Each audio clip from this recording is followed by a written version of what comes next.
रसूलुल्लाह सल्लल्लाहु अलैहि वसल्लम ने 50 आर्चर्स तीर अंदाज इस पहाड़ के ऊपर भेजे ताकि मक्का वाले पहाड़ के पीछे से हमला ना कर सके। और इन 50 तीर अंदाजों को क्लियरली ऑर्डर दे दिया कि अगर तुम देखो कि मुसलमान जंग जीत चुके, तुमने पहाड़ से नहीं उतरना, और अगर तुम देखो कि मुसलमान हार गए हैं और परिंदे उनके जिस्म का गोश्त खा रहे हैं, तब भी तुमने अपनी जगह से नहीं हिलना।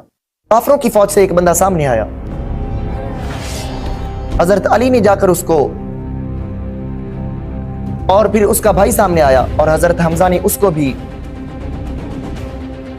और फिर वहां से आते गए और मुसलमान सभी को मारते गए। इसी के साथ दोनों फौजों ने हमला कर दिया। पहले लड़ाई थोड़ी सख्त हुई, लेकिन आहिस्ता आहिस्ता सहाबा उनको क्रश करते गए और मक्का वाले हौसला हारने लगे। और थोड़ी सी लड़ाई के बाद बदर की तरह काफिर मैदान छोड़कर भागने लगे। इसीलिए पहाड़ पर खड़े 50 तीर अंदाजों में से 41 तीर अंदाज माल के लालच में पहाड़ से नीचे उतरे और पहाड़ के ऊपर सिर्फ 9 तीर अंदाज रह गए। और एग्जैक्ट इसी टाइम का खालिद बिन वलीद इंतजार कर रहे थे। जैसे ही वो नीचे उतरे, खालिद अपने घुड़सवारों को लेकर पहाड़ के पीछे से लाइटनिंग स्पीड के साथ दौड़े। मुसलमान जीती हुई जंग के बजाय दो फौजों के दरमियान फंस चुके थे। आहिस्ता आहिस्ता बहुत से सहाबा शहीद होने लगे और मुसलमानों के मेन जनरल हजरत हमजा को एक वहशी गुलाम ने शहीद कर दिया।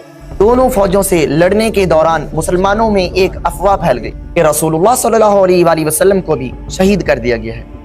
और ये अफवाह भी इसीलिए फैली जब खालिद बिन वलीद पहाड़ के पीछे से हमला करने के लिए आ रहे थे, तो उनके एक ग्रुप ने रसूलुल्लाह सल्लल्लाहु अलैहि वसल्लम के कैंप पर भी हमला कर दिया। और उस वक्त उस जगह पर रसूलुल्लाह सल्लल्लाहु अलैहि वसल्लम की हिफाजत के लिए सिर्फ 9 लोग मौजूद थे।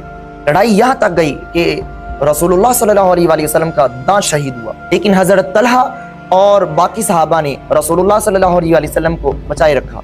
9 डिफेंडर्स में से जब 7 शहीद हुए तो काफिरों को लगा कि उन्होंने रसूलुल्लाह सल्लल्लाहु अलैहि वसल्लम को भी शहीद कर दिया है, क्योंकि उन्होंने मसअब बिन उमैर को शहीद किया, जिनकी शक्ल रसूलुल्लाह सल्लल्लाहु अलैहि वसल्लम से काफी मिलती जुलती थी। इतने में मुसलमानों की फौज किसी तरह वहां से निकलकर पीछे आई और रसूलुल्लाह सल्लल्लाहु अलैहि वसल्लम को प्रोटेक्ट करके किसी तरह पहाड़ के ऊपर ले गए और पहाड़ के ऊपर दोबारा तैयारी की और लड़ने के लिए रेडी हो गए। मक्का वालों के घोड़े पहाड़ों पर चढ़ नहीं सकते थे, बगैर घोड़ों के उनकी स्पीड बहुत थोड़ी होती और मुसलमान इन पर बहुत तीर बरसाते।